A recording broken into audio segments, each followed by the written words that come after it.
Hello मेरे दोस्तों। तो आज हम एक ऐसा टॉपिक क्लास में कवर करने वाले हैं जिसमें से जीएसटी के पेपर में मैक्सिमम टाइम जो है क्वेश्चन आता ही आता है, ठीक है। और एक्सपेक्टेड है कि अपकमिंग एग्जाम्स में तो 100% आएगा। चलो, अब यहाँ पे बात आती है, ये टॉपिक है reverse charge mechanism under GST, यानी कि जहाँ पर रेसिपिएंट जो होता है उसकी लायबिलिटी अराइज होती है to pay the tax to the government, ठीक है।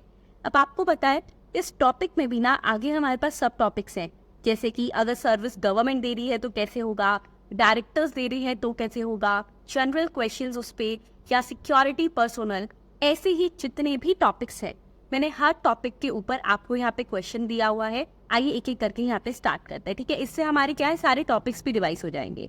चलो, so question number 1, that is the general questions on reverse charge.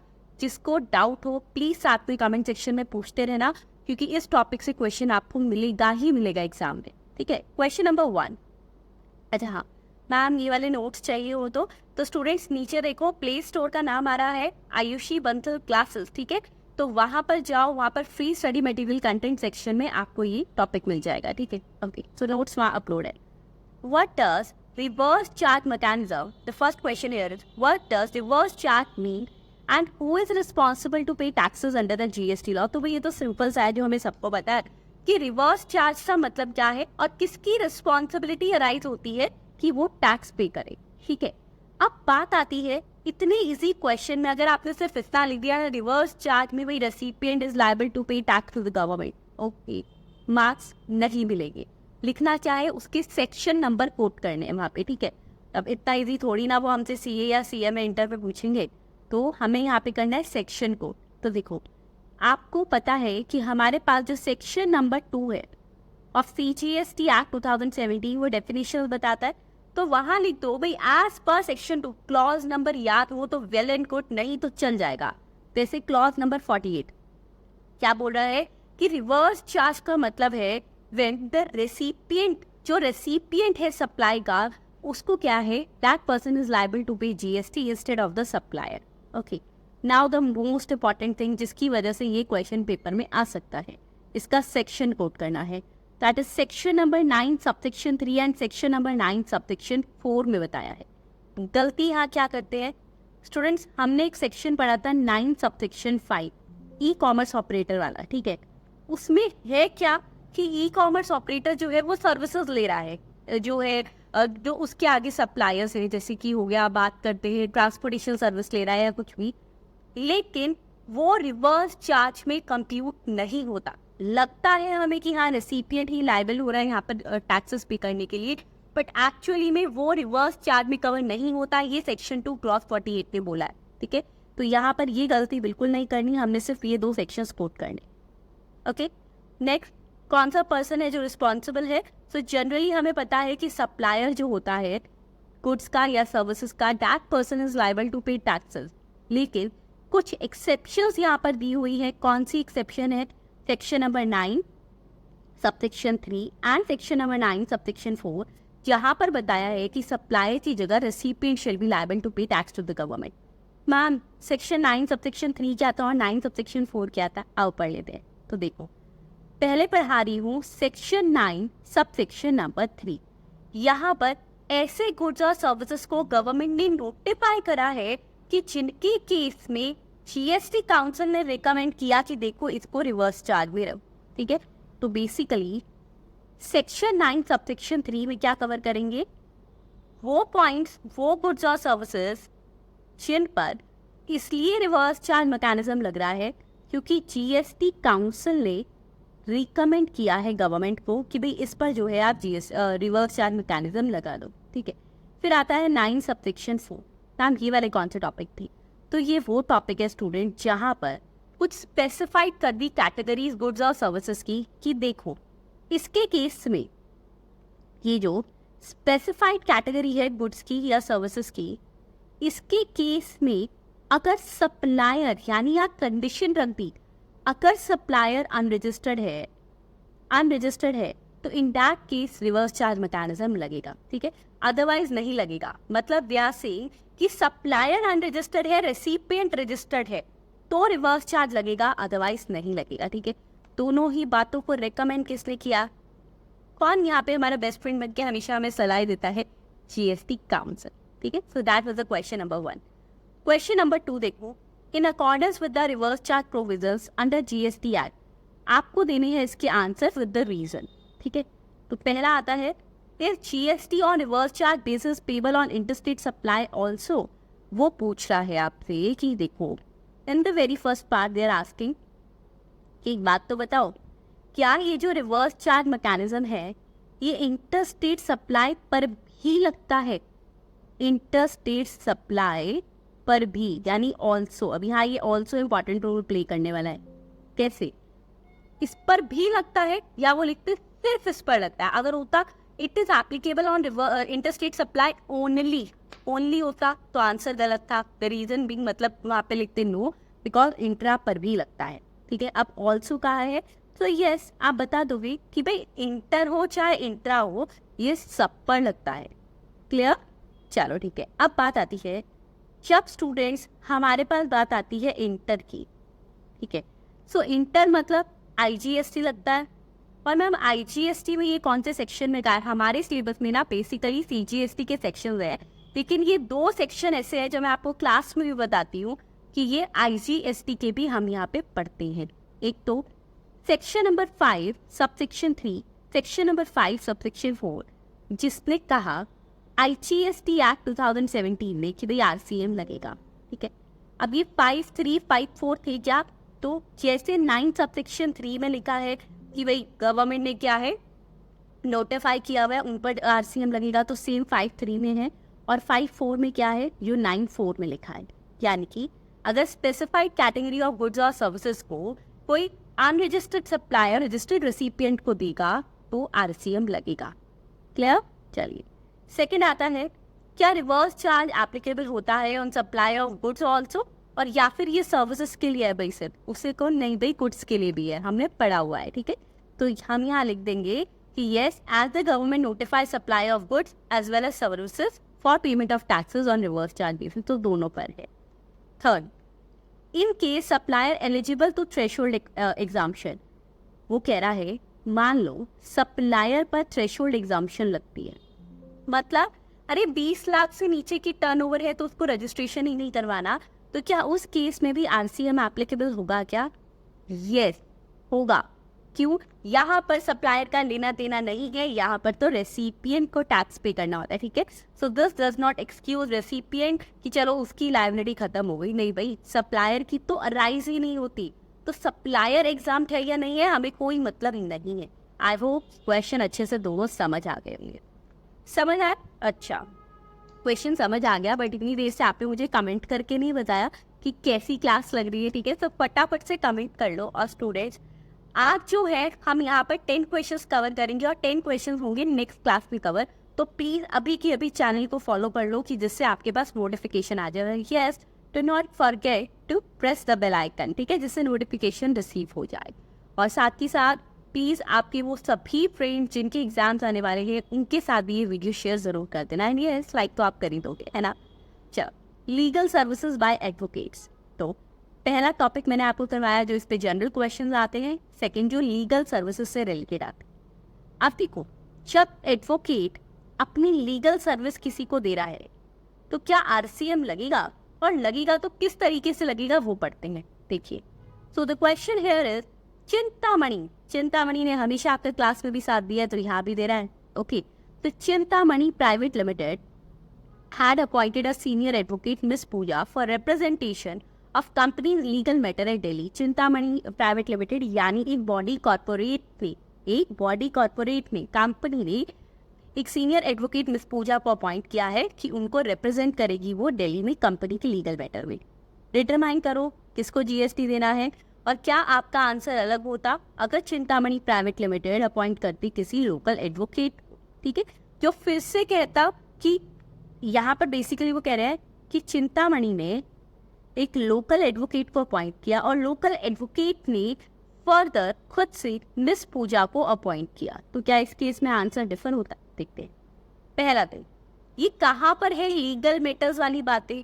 Ma'am legal services section 9 subsection 3 notify वाली है ना, टेबल पढ़ाई थी मैंने आपको। चलो अच्छा, इसकी रिविजन क्लास भी अवेलेबल है, अपलोड है ऑलरेडी चैनल पर, आप वो भी देख सकते हो अगर आपको RCM रिवाइज करना है। So as per section 9 ma'am कहाँ पे अपलोड है, तो ऊपर देखो एक आई बटन आ रहा है, ठीक है, आई बटन पे क्लिक कर लेना, उसके साथ जो लिंक आ रहा है that is of the RCM।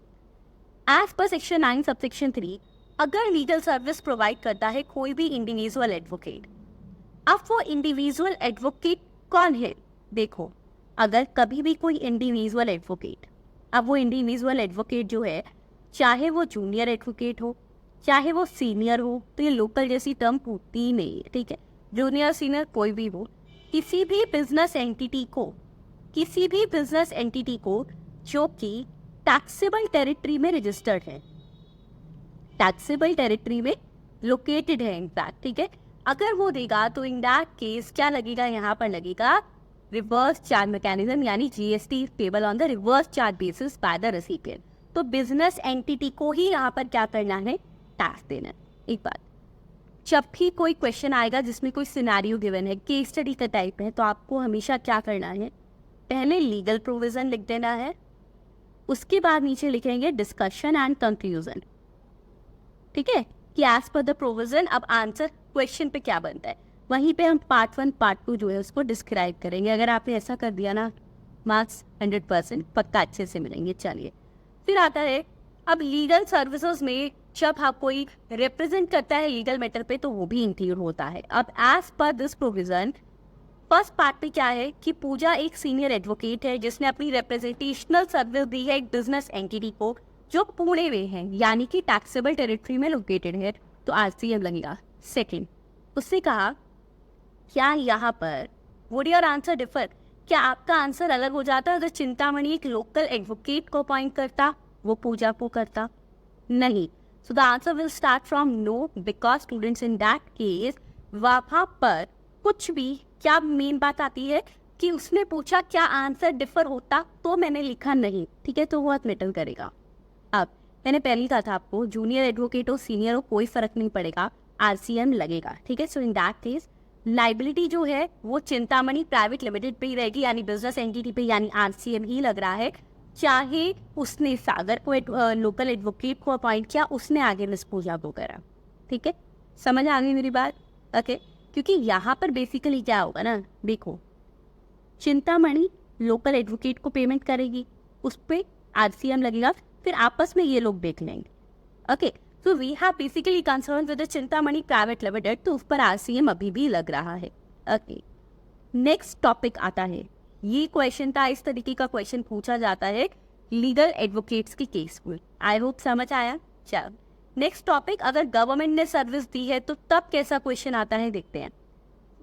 Under the GST law, and yes students, one more important thing, if any of your friend is doing the CA or CMA intermediate, ठीक है, and they are preparing for the May or June 2024 attempt, so please let them know कि हमारे batches जो है वो already start हो चुके हैं और जो लाइव बैच है वो भी स्टार्ट हो चुके हैं, ठीक है।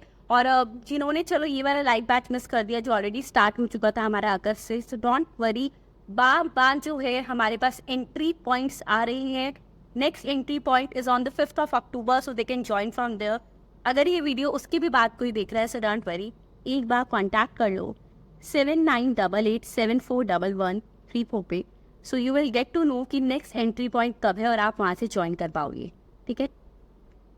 So under the GST law, taxes on taxable services, अच्छा मैम एंट्री पॉइंट मतलब यानी कि 5th of October से एक फ्रेश बैच स्टार्ट हो रहा है, इसी तरीके से every month we are starting the fresh batches for you guys, okay.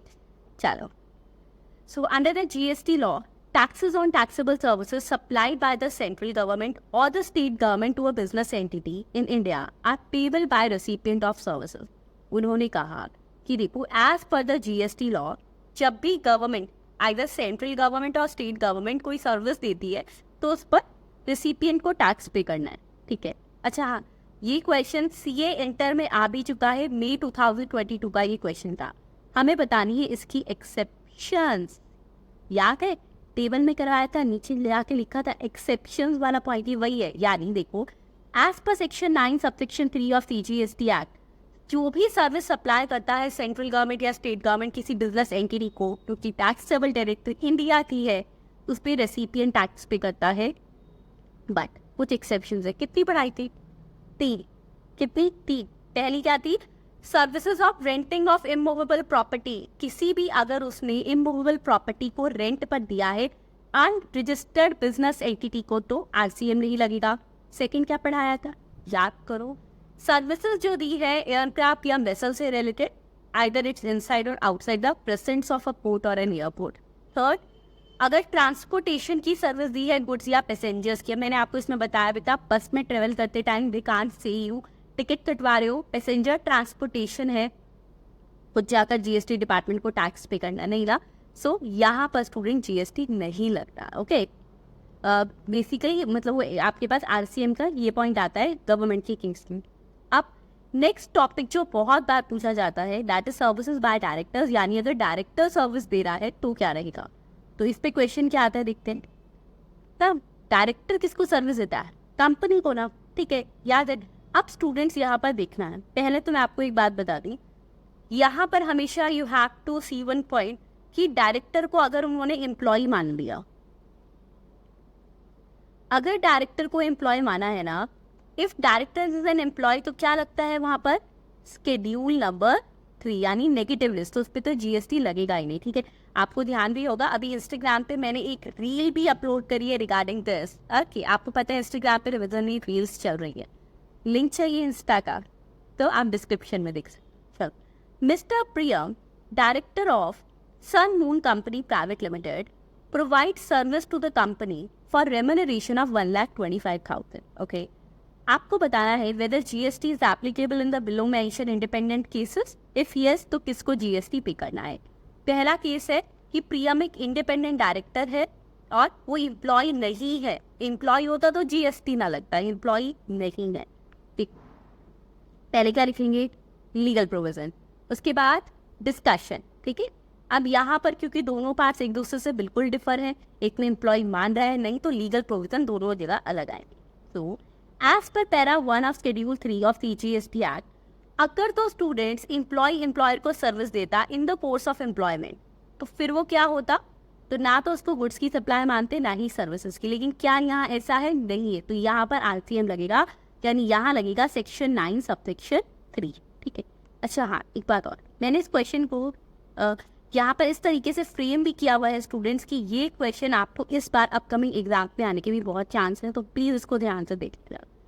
अब सेक्शन 9 सबसेक्शन 3 में हमने क्या कहा था कि जब भी कोई सर्विस देता है डायरेक्टर, किसको सर्विस देता है? कंपनी को, जो कि टैक्सेबल टेरिटरी में लोकेटेड है। So in that case company is liable to pay tax under reverse charge. क्यों? मैंने कहा था डायरेक्टर अपने काम पे ध्यान दे, एक तो वो कंपनी को सर्विस दे रहा है, फिर कहेगा अच्छा जीएसटी भी मैं ही दूंगा क्योंकि मैं सप्लायर हूँ, है ना, बहुत बड़ा कोई कंपनी का सप्लायर आ गया, नहीं ना, तो कंपनी खुद से टैक्स पे करती है, यानी आरसीएम लगता है। तो डिस्कशन क्या होगी?